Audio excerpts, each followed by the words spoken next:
This is OneWrestling.com, 24/7 wrestling news.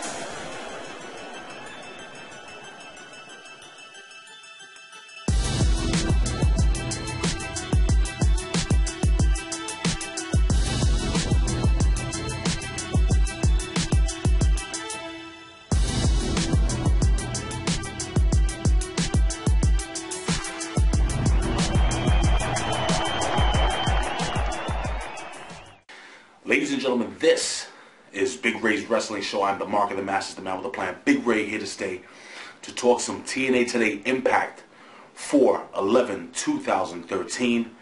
First and foremost, I want to thank you guys for watching our WrestleMania recap.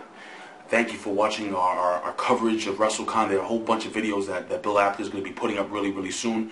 So I just wanted to say thank you, ladies and gentlemen, for supporting OneWrestling.com and our videos. We love you fans, we love you guys, and we appreciate all your comments. So please continue to leave your comments below, and please support OneWrestling.com. Now, really quick, before I start the Impact recap, I was thinking, I think it would be pretty cool to interact with you guys. So if you guys have Skype, what I was thinking is I wanted to do like a fan interactive thing. A lot of the other websites do it, and I figured out why not us? So along with doing a face-to-face with Bill Apter once a week, I was thinking maybe once a month. If you guys have Skype, why don't you direct message me on Twitter? You can follow me at Big Ray Show. Again, you can follow us here at OneWrestling.com or YouTube /OneWrestlingVideo.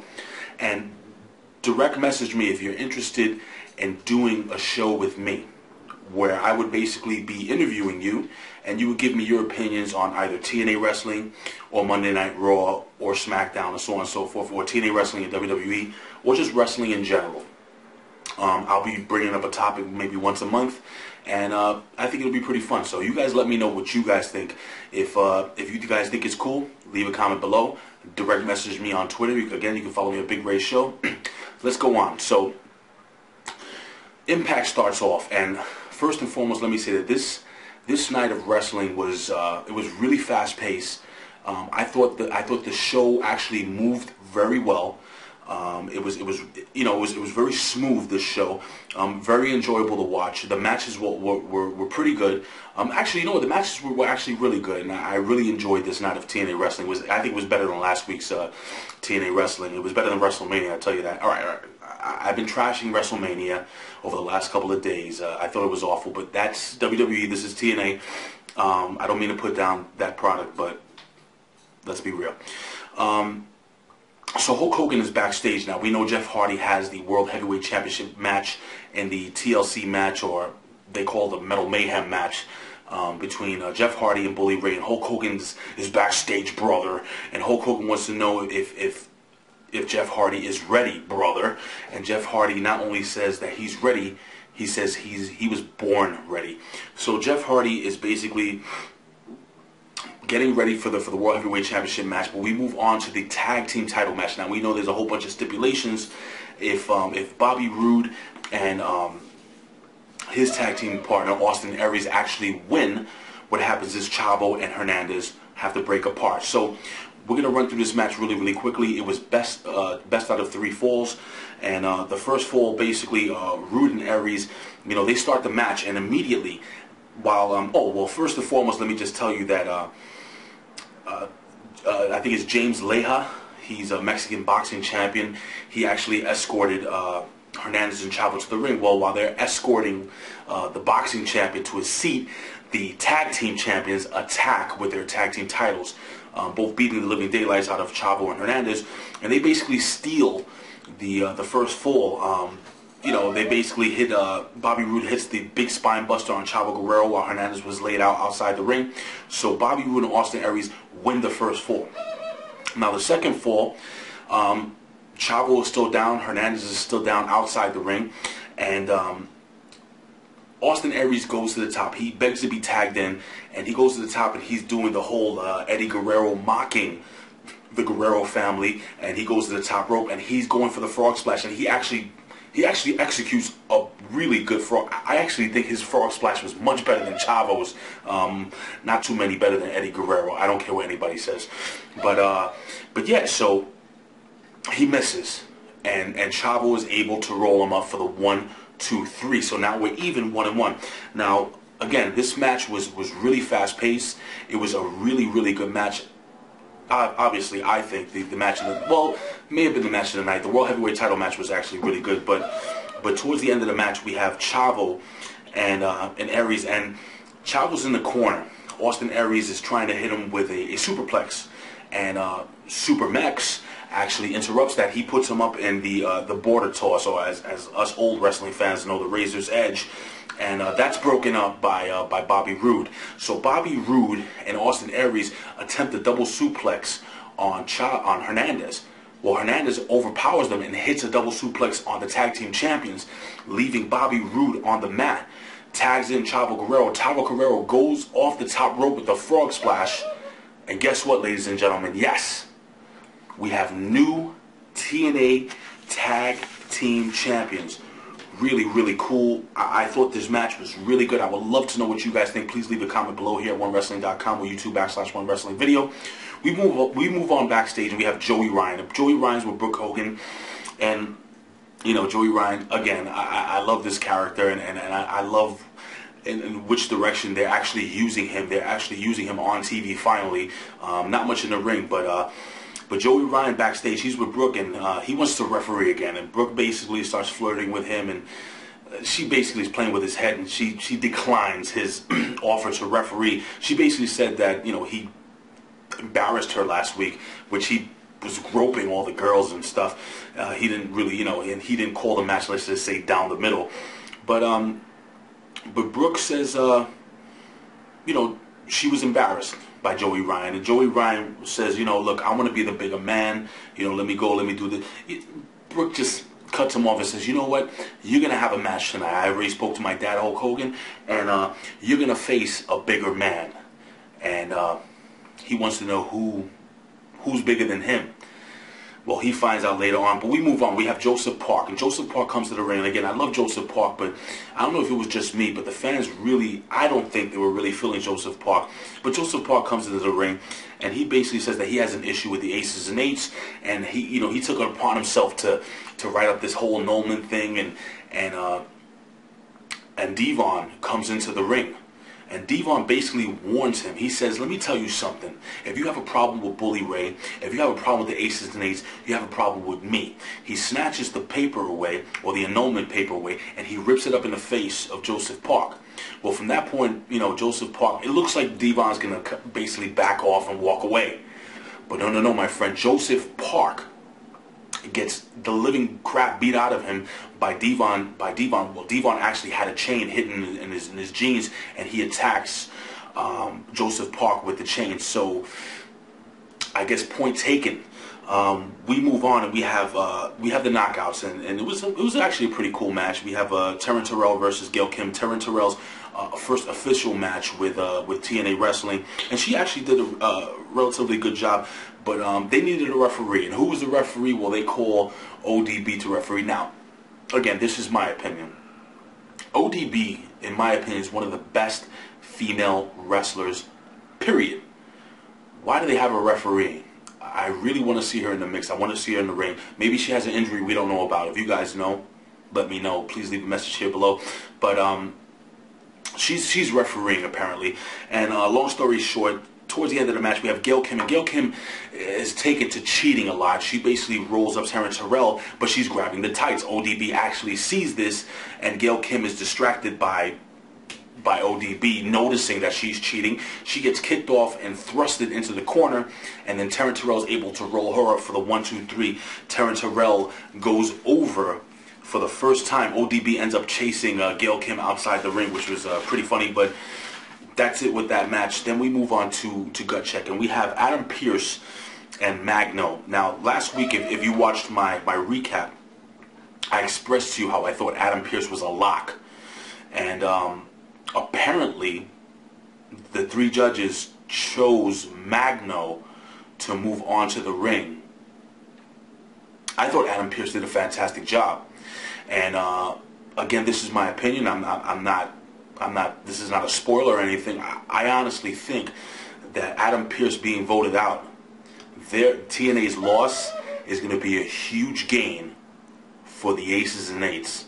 I think you can bank on that. Again, this is my opinion. We all, it's all about opinions here at OneWrestling.com. I would like to know what you guys think. How do you think Adam Pearce, if he does decide to join the Aces and Eights, how do you think he would fit in with that faction? I think he would fit in really, really well, and I think they could get rid of one of the two guys. I mean, they have 8 members now, so if they bring in Adam Pearce, then they might have to drop one of the 8. Which one of the 8 guys would you drop, and who? And would you bring in Adam Pearce? I want to know. I want to start a discussion. Leave a comment below. Let's start a discussion on that. I would like to hear from you guys. But so Adam Pearce does not move on. Hulk Hogan goes into the ring, and Hulk Hogan basically calls out AJ Styles, and he basically gives AJ Styles an ultimatum. And AJ Styles tells him straight up, he's not good with ultimatums. While this is going on, of course, again, Cowboy James Storm comes in, and Cowboy James Storm is not interested in ultimatums, he's not interested in teamwork, he's not interested in anything. He wants to kick AJ Styles' butt. Well, while they're going back and forth and they're in each other's face, Bad Influence comes into the ring. They always seem to be in the mix. And again, I love these guys. And Bad Influence comes into the ring, and Kaz makes a really good point. Kaz basically says that that Hulk Hogan is basically just using AJ Styles to even the odds. Hulk Hogan realizes that he made a bunch of mistakes and his company's in jeopardy, so he needs AJ Styles to bail him out. Very good point. Then Daniels goes on and says, look, please forget about the whole Claire Lynch thing. I wish we could all forget about that garbage. That was horrible. But please, forget about the Claire Lynch thing and forget about what we did to you. Listen, we won titles together. We basically built this company. Come join us. Because the Aces and Eights are going to use you and spit you out, and so is Hulk Hogan. AJ Styles decides to just walk away again. Not saying much. And Hulk Hogan, I guess, gets fed up, and Hulk Hogan says, you know what, you're not going to make a decision, brother. Then I'm going to make a decision for you, dude.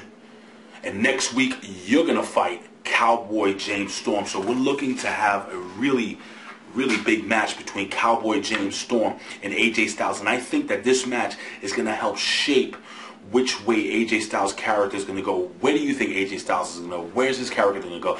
At this point, I'm very happy the way they're using AJ Styles. So, again, it's going to be interesting next week. Let's move on. So Joey Ryan finally finds out who is bigger than him. And apparently it's Magnus.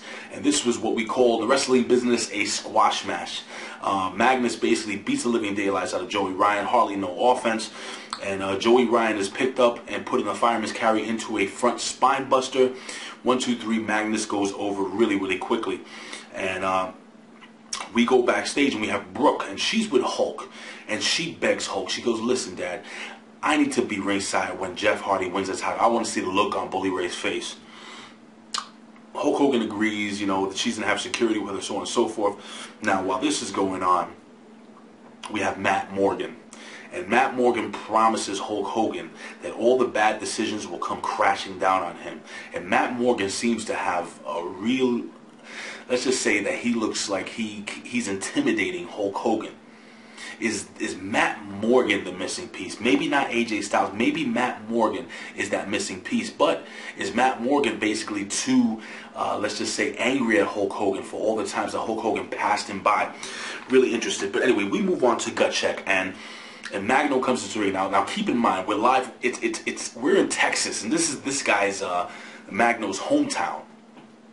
The fans booed the hell out of this guy. And as Danny Davis went to make his decision, we have Danny Davis, Bruce Pritchard, and we have Al Snow. The fans were already chanting no, and I agree 1,000%. I thought this guy was good, he was decent, but he made a heck of a lot of mistakes. So, again, not really impressed where, again, a lot of people say that this is a work. I agree. I think this is a work, but if we look at it at face value, if we look at it, if we watch the storylines, I think it's I don't see where they could have had Magno go over Adam Pearce. I thought Adam Pearce was just more solid in the ring. But anyway, so basically, Danny Davis agrees with the fans and he votes no, and they don't even get to Al Snow because Bruce Pritchard actually voted no. So Magno doesn't join TNA and Adam Pearce doesn't join TNA, but take my word for it, ladies and gentlemen, I think we're going to see a whole lot of Adam Pearce. in the future. So now we move on to the main event of the evening. Jeff Hardy versus Bully Ray in the Full Metal Mayhem, or as us wrestling fans know, the TLC match, Tables, Ladders, and Chairs. Brooke was ringside. It was really, I thought it was a fantastic match. Really, really fast-paced. And for me personally, there wasn't a moment that I actually thought Jeff Hardy would actually win this. I mean, there was a little doubt, but I actually felt that Bully Ray would actually win this match. And Bully Ray is basically down outside the ring. And Jeff Hardy's inside the ring. He's setting up the ladder now. This, again, Taz hasn't done much with the Aces and Eights instead of, being an announcer. But this was, I thought, a good idea where they had Taz hand Bully Ray a hammer outside the ring. Now, while they're going up to, while Jeff Hardy's going up to the top of the ladder trying to pull the belt down, Bully Ray goes to the top. They start, trading punches, and Bully Ray basically smashes the hammer over Jeff Hardy's head. Jeff Hardy goes crashing down onto a table that was set up from earlier before. Bully Ray is able to go over and retain the TNA World Heavyweight Championship. All the Aces and Eights come into the ring, and they swarm the ring, and they basically are celebrating. Bully Ray takes the mic, and he says, "Do you know who I am? Do you know who we are? We're the Aces and Eights. And if you roll with the Aces and Eights, you never walk alone." Apparently so, ladies and gentlemen. This was, again, I thought it was a really good show, really fast-paced show. Ladies and gentlemen, you can follow us here every single week at OneWrestling.com. Follow us on Twitter at OneWrestling. YouTube /OneWrestlingVideo. Follow me on Twitter at Big Ray's Show. Ladies and gentlemen, I'm hoping to do a face-to-face with Bill after. Please fill me in. Let me know what you guys think about my whole Skype thing. I would love to have you guys be a part of it. I would love to meet you guys, talk to you guys, and hopefully put together a really good show. Ladies and gentlemen, I say this every single week. I would do this for a living. But if I can't, I would do it anyway. Why? Because I love talking wrestling. Ladies and gentlemen, I will see you next week. Hopefully, I'll see you this Monday with a face-to-face with Bill after. If not, then more than likely, I'll be covering Raw solo. Ladies and gentlemen, I will see you next week. Take care. Peace.